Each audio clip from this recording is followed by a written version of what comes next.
দিছে, রে কানা তুই কি আমার কথা শুনিস নাই? জীবনে এই সামান্য পরিমাণ গুনাহ যে করছো সে চলে যাও, সবাই চলে গেল, তুই বসে রইছিস কানা, বুঝোস নাই কথা? কানা ডাক ডাকা, হুজুর আমার জীবনে মনে পড়ে কোনো গুনাহ আমি করি নাই, তবে একটা ভুল আমি করছিলাম, দেখেন এটা যদি গুনাহ হয় তাহলে আমিও চলে যাব। বলে কানা রে কি ভুল করছিলি জীবনে বল? কানা ডাক দেখা, হুজুর জীবনে কোনো গুনাহ আমার নাই। আমি একদিন রাস্তা দিয়ে যাচ্ছিলাম, রাস্তার পাশে একজনের বাড়ি ছিল, ওই বাড়ির দরজায় আমার চোখ পড়ে গেল। দরজা ছিল খোলা, দরজায় চোখ যাইয়া অন্দরমহলে চোখ চলে গেল এক নারীর উপরে। আমি সাথে সাথে চোখটারে সরাইয়া চোখরে ঘৃণা করে বললাম, চোখ তুই আমার এক বেগানা নারীর দিকে চোখ ঘুরাই নিয়ে গেলি, তোর এই চোখ আর রাখবো না। হুজুর যেই চোখটা আমার অন্ধ দেখেন, ওই চোখটা আমি সাথে সাথে উঠায় ফেললাম, নষ্ট করে ফেললাম। হুজুর এই কাজ যদি অপরাধ হয় তাহলে আমিও এই দরজা থেকে চলে যাব, আমি দোয়ায় বসবো না। মুসা নবী ডাক দেয়া বলতেছে, অন্ধরে আমি তো তোর অন্ধ মনে করছিলাম, এখন দেখি না তুই অরিজিনাল আল্লাহর প্রেমে কানা, আল্লাহর প্রেমে অন্ধ তুই। আল্লাহর নবী মুসা সব ইসরায়েলদেরকে ডাক দিছে, বনি ইসরায়েল আসো। পাহাড়ের পাদদেশে নিয়ে মুসা আলাইহিস সালাম দোয়া করতে লাগলেন।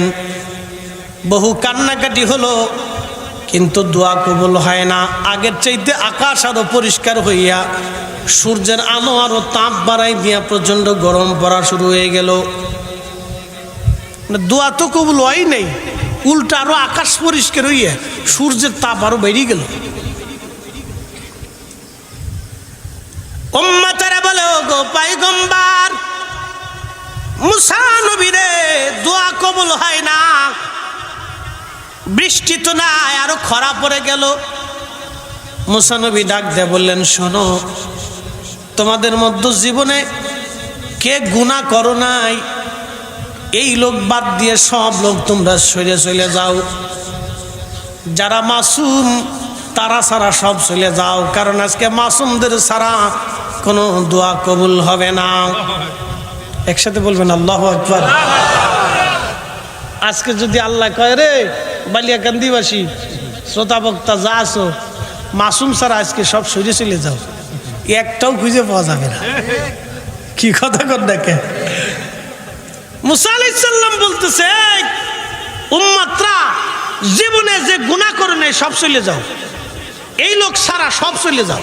তো অর্ধেক লোক চলে গেছে। মুসা আলাইহিস সালাম আবার দোয়া করতেছে, দোয়া কবুল হলো না, আরো গরম পড়া শুরু হয়েছে, আরো বেশি পড়ে। বনি ইসরাইল বলে, ওগো পয়গম্বর দোয়া তো কবুল হলো না। একসাথে বলবেন আল্লাহু আকবার। এখানে হাদিস থেকে, ঘটনা থেকে একটা দৃশ্য প্রতীয়মান। মুসা আলাইহিস সালাম একা দোয়া করছে না সবাইরে নিয়ে? জোরে আমার কথা মনে বুঝেন না আপনারা? দোয়া কি একা করছে না সবাইরে নিয়ে? আমরা দোয়া কি একা করব না সবাইরে নিয়ে? তো সবাইরে নিয়ে দোয়া করা যারা বেদাত মনে করে, ওটা তো আগের জমানার শয়তানেরও শয়তান, ওটা তো পূর্বকালের শয়তান মনে হইতেছে। সবাইরে এনে দোয়া করা এটা তো সব নবীদের সুন্নত। এই ঘটনার থেকে বোঝা গেল সব নবীদের সুন্নত। মুসা আলাইহিস সালামকে যারা জীবনে গুনাহ করো নাই তারা ছাড়া সব চলে যায়। তো অর্ধেক লোক চলে গেল, আর অর্ধেক লোক লইল। ওই অর্ধেক নিয়ে মুসা আলাইহিস সালাম দোয়া করতেছে, আল্লাহ বৃষ্টি দাও, বৃষ্টি দাও। তো দোয়া শেষ, বৃষ্টি তো হইল না, গরম আরো ভরা ধরছে। উম্মতেরা কয়, হুজুর বৃষ্টি তো হইল না। মুসা আলাইহিস সালাম কইতেছে, রে আমি বলছি যারা জীবনে গুনাহ করো নাই এরকম লোক ব্যতীত সব লোক চলে যাও। যার জীবনে একটা গুনাহ করছো, অল্প সামান্য গুনাহ করছো, হেও চলে যাও। সব লোক চলে গেছে, বসে রয়েছে এক কানা। সুবহানাল্লাহ কইলেন না? কেডাই বই রয়েছে? জোরে কর। এই জন্য কানা দেখে ল্যাংড়ার বুবা দেখে ছোট ভাবার কিছু নাই, সব চলে গেছে, বসে রয়েছে কানা। হাজরাতে মুসা নবী ডাক দিছে, রে কানা, তুই কি আমার কথা শুনিস নাই? জীবনে এই সামান্য পরিমাণ গুনাহ যে করছো সে চলে যাও, সবাই চলে গেল, তুই বসে রইছিস কানা, বুঝোস নাই কথা? কানা ডাক ডাকে, হুজুর আমার জীবনে মনে পড়ে কোনো গুনাহ আমি করি নাই, তবে একটা ভুল আমি করছিলাম, দেখেন এটা যদি গুনাহ হয় তাহলে আমিও চলে যাব। বলে কানা রে কি ভুল করছিলি জীবনে বল?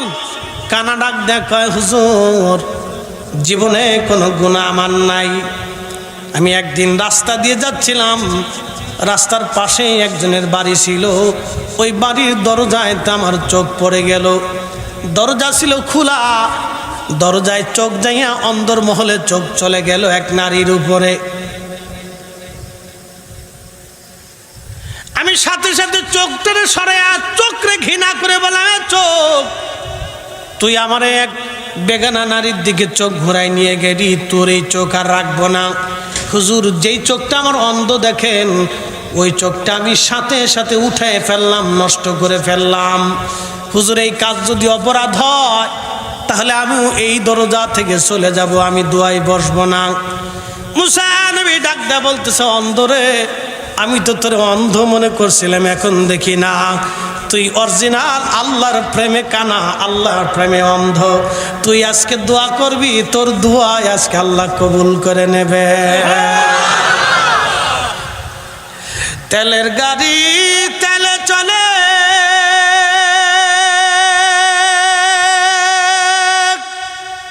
হাওয়ার গাড়ি হাওয়ায় উড়ে, বিনা তেলে চালায় গাড়ি নবী সুলাইমান। আমরা সেই মুসলমান, আমরা সেই মুসলমান। মসজিদের জুতা চুরি করে নিয়ে যাই, কি কথা কর না কেন? মসজিদের জুতা চুরি করে নিয়ে গেছে। কি জাত মুসলমান? মসজিদে কি কুত্তাই ছিল? জিনেরা আইছে মসজিদে, তো নামাজ পড়তে গেছে মুসল্লিরা। এত হিন্দু খ্রিস্টান বৌদ্ধ নাসারা শিখ ইহুদি কেউ আসে না, নামাজ পড়তে গেছে মুসল্লিরা। আমার মসজিদে ঢাকাতে 4-5 হাজার মুসল্লি প্রত্যেক জুমাতেই চুরি হয়। এই যে ওয়াজ করলাম জীবনে মুসল্লি ভালো হইল না, শেষ পর্যন্ত চোরে লিতে লিতে গিরিল কাইটিয়ে সিন্ধুকের 2 দরজা কাইটিয়ে চোরে টাকা লয়ে গেছে, লাখ লাখ টাকা। অনেক প্রত্যেক জুমাতে 25-30 হাজার টাকা উঠে, ওই টাকা নিয়ে চলে গেছে চোরে। আর মুতল্লি মহোদয় করতেছে, হুজুর একটু দোয়া খায়ের করে দেন, চোরে যেমনি গিরিল টিরিল কাইটিয়ে টাকা লয়ে গেল, একটা আল্লাহ যাতে হেদায়েত করে। আমি বললাম, ক্ষতি মুতল্লি সাহেব, এই সভাপতি সাহেব মন খারাপ করেন না, যেই চোরে মসজিদের গিরিল কেটে 2-3 তালা কাইটে টাকা চুরি করে নিয়ে গেছে, ও দোয়া করলি এ কদ্দুর হেদায়েত হবে না আল্লাহ জানে। ও তো ডেঞ্জারাস চোরের ঘরের চোর, ও তো আন্তর্জাতিক চোর। মসজিদ খুদা আল্লাহ খুদাও চিনে না, কি চোরের চোর চিন্তা করেন। আপনি চিন্তা করেন মসজিদের টাকা চুরি হয়, তারপরে বোঝা গেল যে আল্লাহ আমাদের উপর গজব দেয় না, কারণ আল্লাহর কিছু মেহবুব বান্দা দুনিয়াতে আছে, যার কারণে আল্লাহ গজব দেয় না। আল্লাহর কিছু ওলি জমিন আছে, কথা বলেন ঠিক কিনা? আল্লাহর কিছু প্রিয় বান্দা আছে, রাত্রিবেলা তারা আল্লাহর ইবাদত করে, এই জন্য আল্লাহ গজব দেয় না, এই জন্য আল্লাহ গজব দেয় না। প্রিয় মুসলমান, কি জাতের মুসলমান তারা? অন্ধ ডাক দিয়ে বলে, হুজুর আমি জীবনে কোনো গুনাহ করি নাই, তবে একটা ভুল আমি করছিলাম মনে হয়, যদি গুনাহ হয় তাহলে আমি চলে যাব। বলো অন্ধ কি? বলে, হুজুর গুনাহ হলো, আমি রাস্তা দিয়ে যাওয়ার সময় একটা দরজা দেখলাম, এক বাড়ির দরজা খোলা, চোখ পড়ে গেল, চোখটা অন্দরমহলে চলে গেল। অন্দরমহলে যাওয়ার পরে এক নারীর প্রতি আমার দৃষ্টি চলে যাওয়ার কারণে আমি আমার ওই চোখটাকে উঠাইয়া নষ্ট করে দিলাম। আপনি আমাকে যেই চোখে অন্ধ কানা দেখতেছেন, আসলে আমি কানা না, নিজেকে কানা করে ফেলছি গুনার ভয়ে। আল্লাহু আকবার। না না হয় না, আরো জোরে বলেন আল্লাহু আকবার। ইন্নামাল মুমিনুনা আল্লাযীনা ইযা যুকিরাল্লাহু ওয়াজিলাত কুলুবুহুম ওয়া ইযা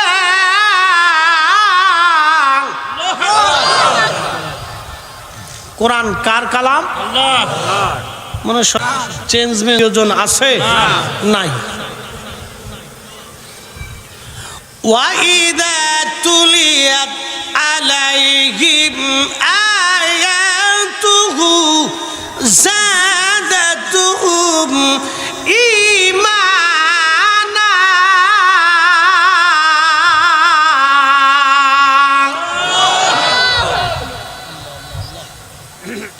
আল্লাহ বলেন নিশ্চয় তারাই মুমিন যাদের অন্তরে আল্লাহর শরণ আসার সঙ্গে সঙ্গে আল্লাহর ভয়ে অন্তর থরথর করে কাঁপতে থাকে।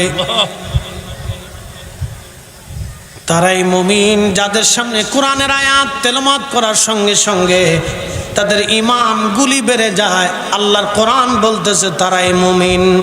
একবার জোরে বলা যাবে কি মারহাবা? আবালিয়া কান্দির মুসলমান খুবই মনোযোগ দিয়ে শুনিয়া যান। ক্ষুধার বয়ে যার অন্তর থরথর থরথর করে কাঁপে সে মুমিন।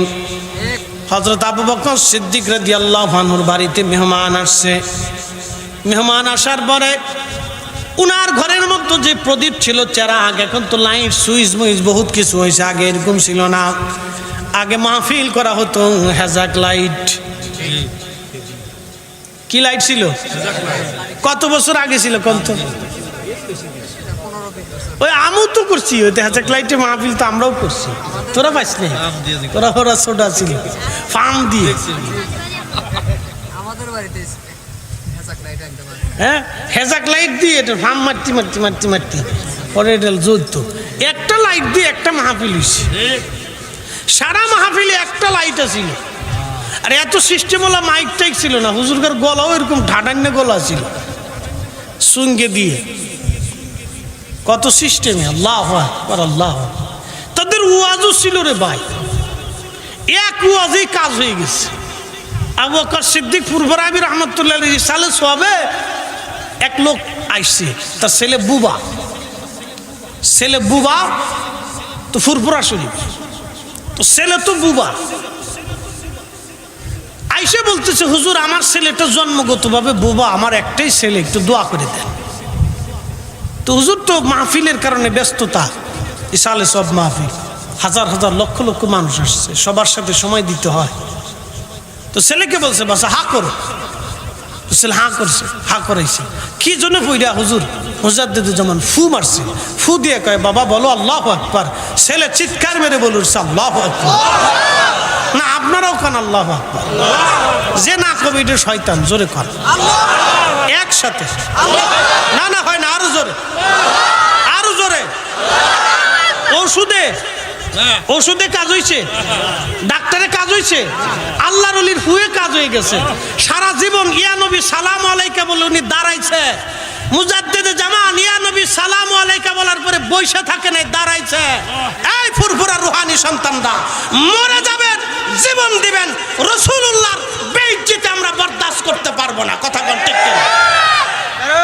এই তাকবীর, এই রিসালাত, আলা সুন্নাতুল জামাত, আলা সুন্নাতুল জামাত জিন্দাবাদ। মুফতি জহিরুল ইসলাম ফরিদী সাহেব জিন্দাবাদ। ফুরফুরার হুজুর ছোট হুজুর ছিল, ছোট মৌলবী,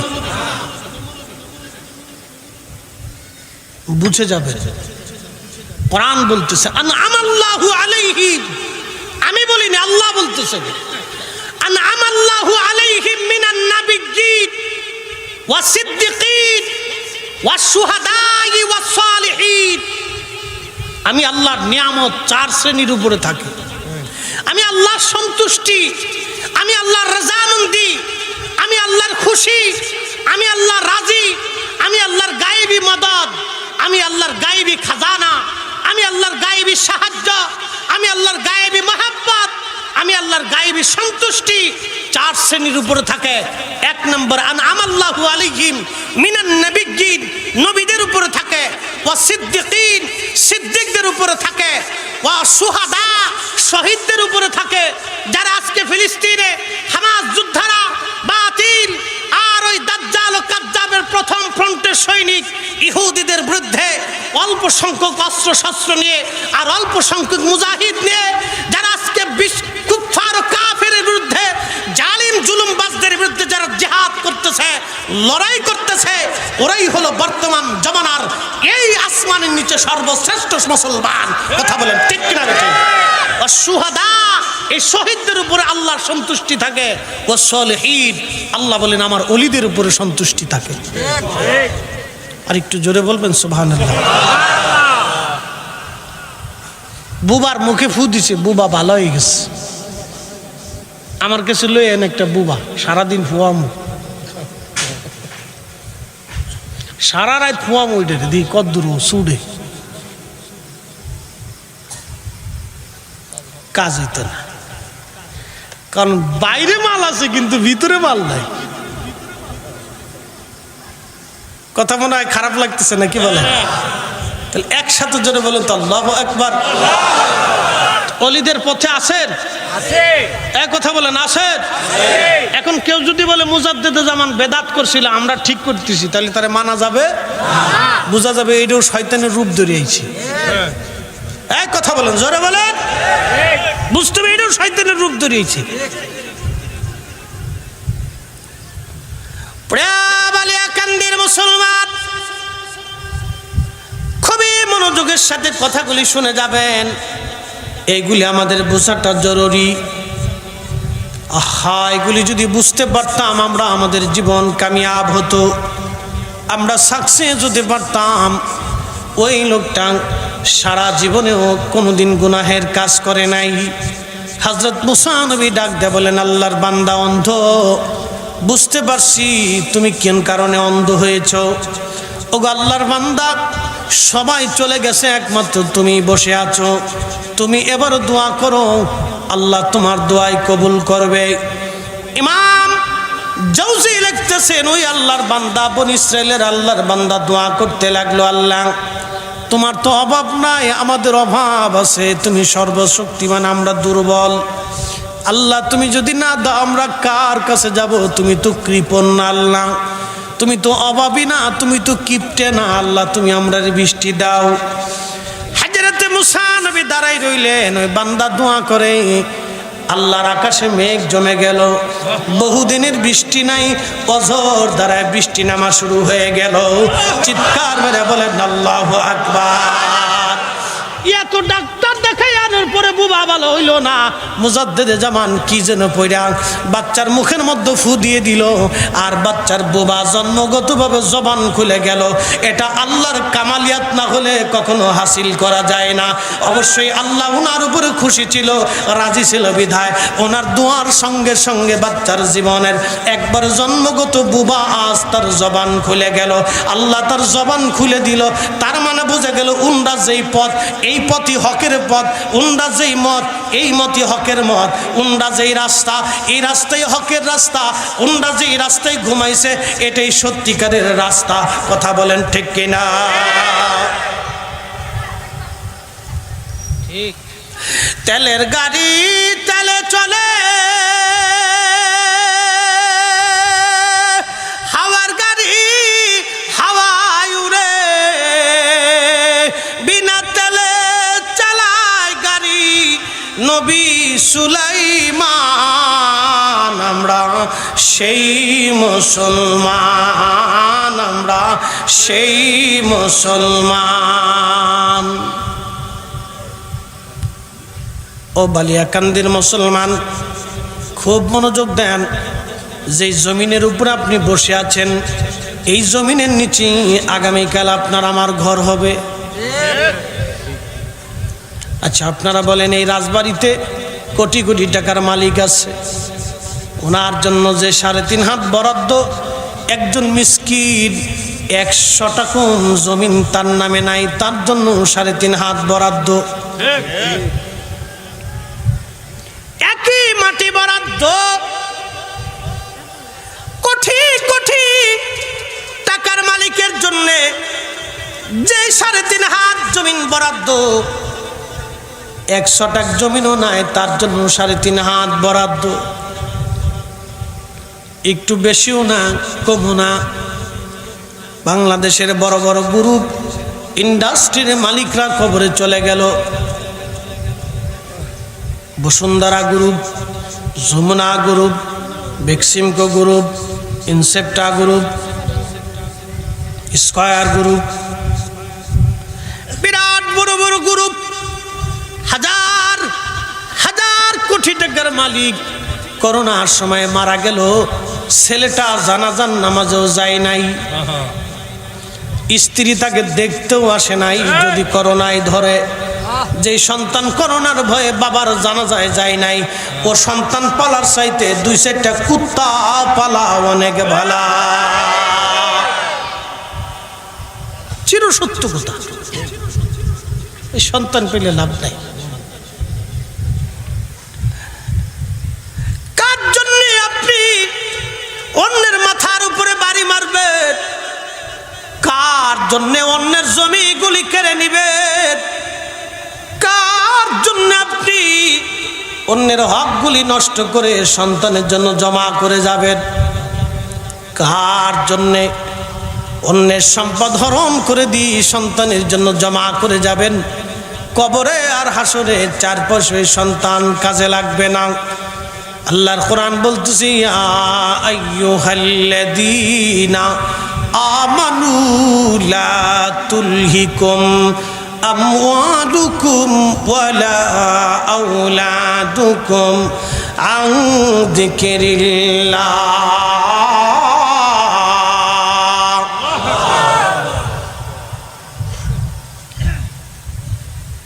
চেহারা দেখে আল্লাহ বান্দা চিনে না।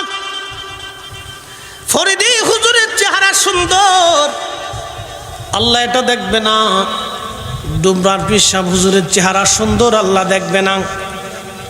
এমপি সাহেবের চেহারা সুন্দর, এটা আল্লাহ দেখবে না। চেয়ারম্যান সাহেবের অনেক টাকা আছে, আল্লাহ এটা দেখবে না। প্রধানমন্ত্রী বিরাট বড় ক্ষমতা, আল্লাহ এটা দেখবে না।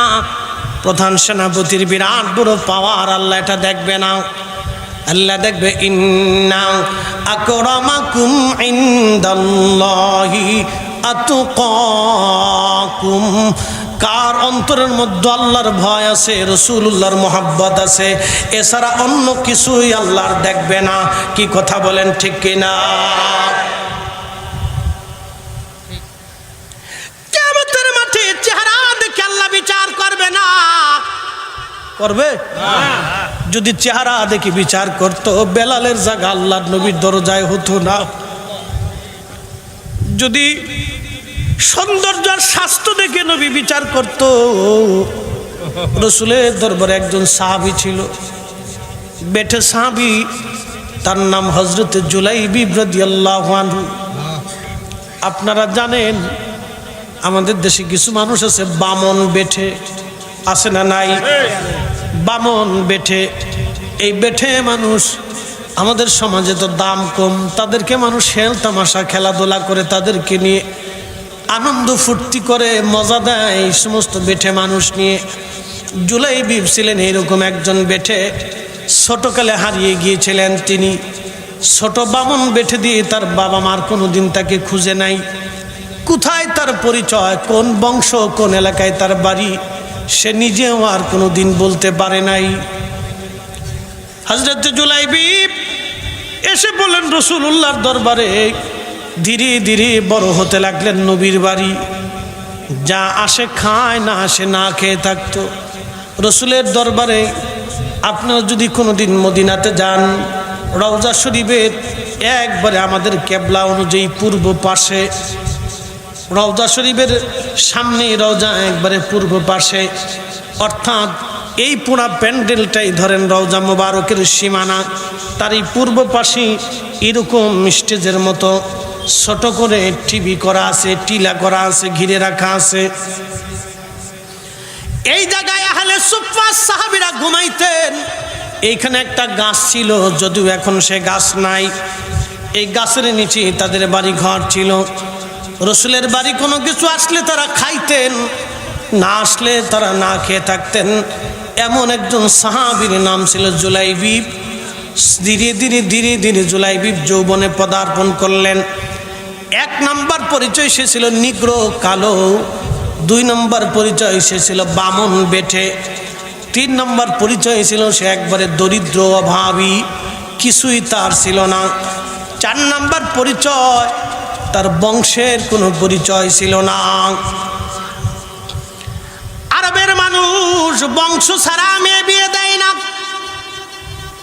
পরিচয় ছাড়া আরবের মানুষ আত্মীয়তা করে না। শুধু আরব কেন, বাংলাদেশেও করে না। আপনাকে যদি বলা হয় একটা ছেলে আছে, বাবা মার পরিচয় নাই, জমি জমার ঠিকানা নাই, বংশের কোনো পরিচয় নাই, ছোট্ট গেলে হারাই গেছিল, এই বালিয়াকান্দির ওই গান্ধীমারা এলাকায় সে থাকে, আপনার মেয়েটাকে বিবাহ দিয়ে দেন, কোনো বাবা চাবে না পরিচয়হীন একটা ছেলের সাথে মেয়ে বিয়ে দিতে। কি কথা ঠিক কিনা? একবারে পরিচয়হীন। তো বামন, বেঠে, কালো, নিগ্র, গরিব, অভাবী, কিচ্ছু নাই। হাজরাতে জুলাইবিব একটু বড় হলেন, সাহাবীকে নবীজি ডেকে বললেন, জুলাইবিব তুমি তো যৌবনে পদার্পণ করলে, তোমাকে তো বিয়ে করতে হবে। সাহাবী ডাক দিয়ে বলেন, ইয়া রাসূলুল্লাহ, আমি জুলাইবিবের সাথে কে আমার সঙ্গে মেয়ে বিবাহ দিবে? হুজুর, আমার সাথে আত্মীয়তা কে করবে? আমার মতো লোকের সাথে কে মেয়ে বিয়ে দিবে? নবী বললেন, জুলাইবিব আমি তোমার জন্য পাত্রী সংগ্রহ করব। ইতিমধ্যে একজন আনসারী সাহাবী আসলো। আপনারা জানেন মদিনার মেয়েরা খুবই সুন্দরী, মদিনার ছেলেরা, মানুষেরা খুবই সুন্দর। প্রাকৃতিকভাবে আল্লাহ তাদেরকে সুন্দর করে বানাইছে। তাদের আবহাওয়া অনেক বড় চমৎকার আবহাওয়া। মদিনার আবহাওয়া খুব চমৎকার আবহাওয়া। মদিনার মানুষও সুন্দর, তাদের মানসিকতাও, মনও খুব সুন্দর। তারা খুব মেহমান প্রিয়, মেহমানকে না খাওয়ায় তারা খায় না। মদিনায় দেখবেন যত হাজি যায় অধিক এই মাদানিরাই মেহমানদারি করে, হাজিদেরকে এখনো করে। খেজুর খাওয়ায়, বিভিন্ন খাবার খাওয়ায়। কে অসুবিধা আছে কিনা মাদানিরা খুঁজে। তারা রসুলের প্রতিবেশী, কেউ নবীর বংশের, কেউ নবীর দেশের, কেউ আনসারী সাহাবীদের বংশের। এই রেওয়াজ এখনো তারা চালু রাখছে। একসাথে বলবেন না মারহাবা? আর আমরা খালি কিপটেমি করি, যার কারণে আল্লাহ আমরা বরকত দেয় না, বরকত কম দেয়। নিজে খাবার চাই না, আবার আরেকজন খাওয়াইলে খালি বেদাতের ফতোয়া মেরে দিই, যা এবার খাই গে আর খাওয়াই গে। আমরা আঞ্চলিক ভাষায় কইতেছি আর কি, খালি ফতোয়া মেরে দিই, যা। মানে ফতোয়া মারতে পারলে বিরাট বড় হুজুর, বিরাট বড় মুফতি সাহেব। এই আমাদের এক ধরনের মানসিকতা তৈরি হয়ে গেছে ভাই, বিরাট বড় মুশকিল। এটা নিয়ে অনেক বড় প্রবলেমের মধ্যে আছি আমরা। কষ্ট হচ্ছে? একসাথে জোরে বলেন তো আল্লাহু আকবার। ও মা বোনরা ভালো করে শুনে যায়, মহিলাদের কথা কয়ে লাভ নাই। বেডিরা কি মাখায় এখন? পাউডার, আড়া আড়া, এটা মাহাইয়া সুন্দর করে। ঢাকা শহরে মাঝে মধ্যে দেখেছে বুড়া বেডি মেকআপ শেকআপ করিয়া সব নিজদের কালা, উপরে খালি মুখটাই দলা। বিয়ে খাইতেছি, মেয়ের মার চাইতে মেয়ের মার বাও বালা, এতে বেশি সাজন গুজন দিয়েছি। বাপরে বাপ, তা ভাবের কোনো শেষ নেই। বুড়া কালু কত বাপ। শয়তানে হাসে আর কয়, ভাই তোর মতো নানি আমার দেশে থাকতে আর চিন্তা নাই। শয়তানে হাসে। এই বেড়ি যতদিন আছে ততদিন এদেশে আর মুসলমানের কোনো কাজ নাই। এই আমার দিকে তাকান, ফিলিস্তিনের নারীদের দিকে তাকাবেন। ফিলিস্তিনি মানুষ খুব সুন্দর, কারণ ওরা আম্মাজান সারার বংশ। আম্মাজান সারার বংশ ওরা। আম্মাজান সারা অনেক সুন্দরী ছিলেন, আম্মাজান হাজার দেশের মানুষ, ওরা অনেক সুন্দর আল্লাহ তাদেরকে বানিয়েছিলেন। বাবা ইব্রাহিম আলাইহিস সালামের আওলাদ ওরা, ইউসুফ আলাইহিস সালামের বংশের মানুষ ওরা, ইয়াকুব আলাইহিস সালামের জাতি ওরা, ওরা অনেক সুন্দর, মেকআপ ছাড়াই সুন্দর। যাইয়া দেখেন ইহুদিদের সাথে ওরা যুদ্ধ করতেছে, আর আমরা দেশের বেডি অজু নষ্ট হয়ে যাবে এই ডরে, কি বলে মেকআপ নষ্ট হবে এই ডরে অজুই করে না। কি কথা কন না কা? এই বেডি দিয়ে কি আশা করবেন আপনি? এটা দিয়ে কি আশা করবেন? কিচ্ছু আশা করা যায় না। এই মেকআপ নষ্ট হবে এই ডরে অজুই করে না বেডি।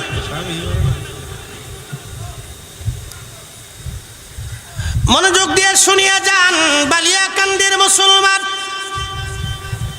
হযরত জুলাইবিব কে নবীজি বললেন, জুলাইবিব যাও, মেয়ে আমি পছন্দ করব।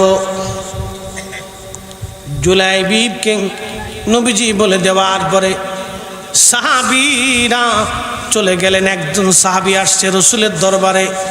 এই সাহাবীর নাম একজন আনসারী সাহাবী, ঘরে তার পরমা সুন্দরী একটা মেয়ে ছিল।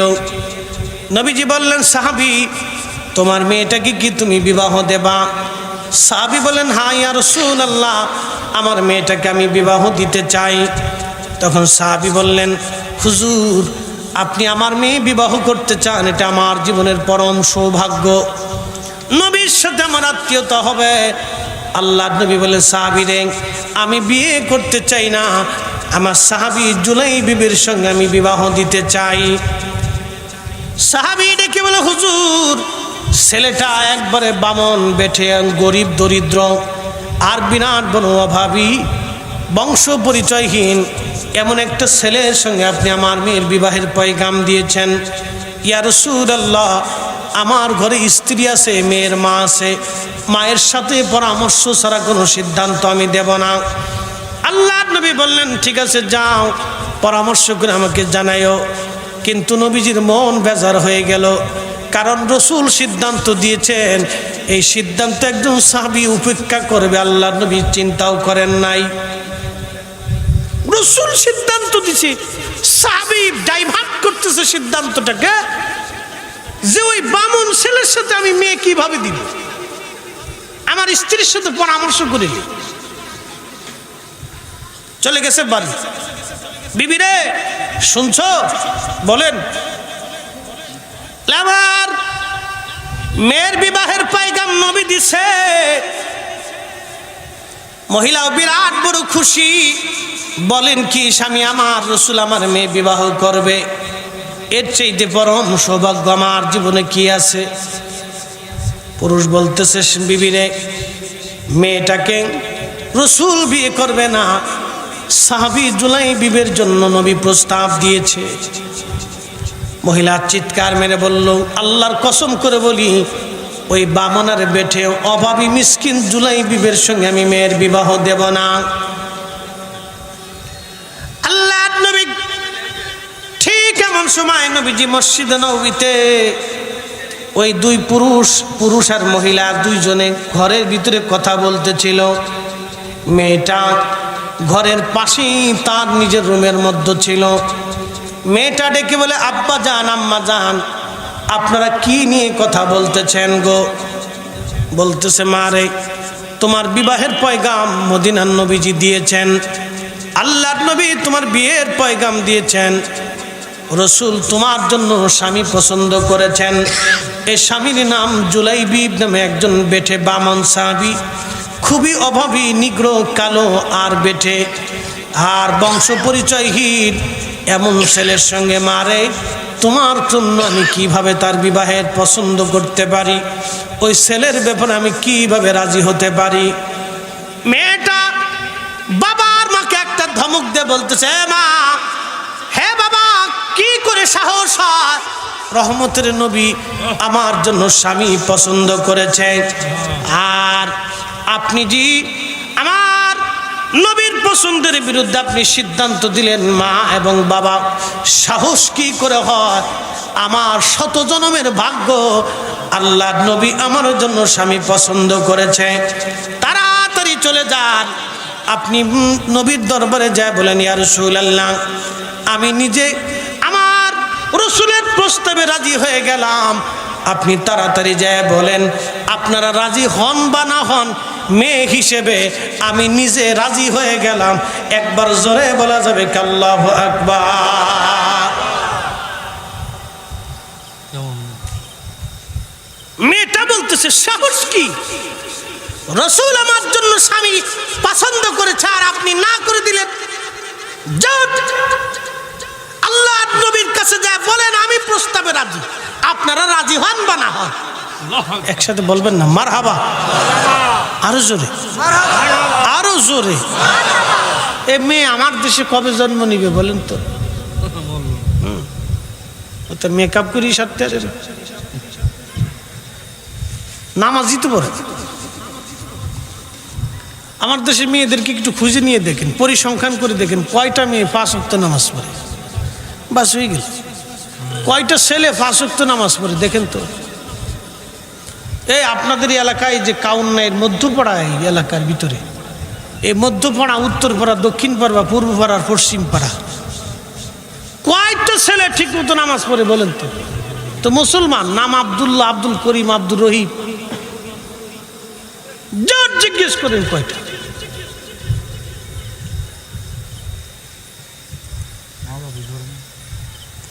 যে ছেলে ঠিক মতো নামাজ পড়ে না, বাপের কি খাবার দিবে?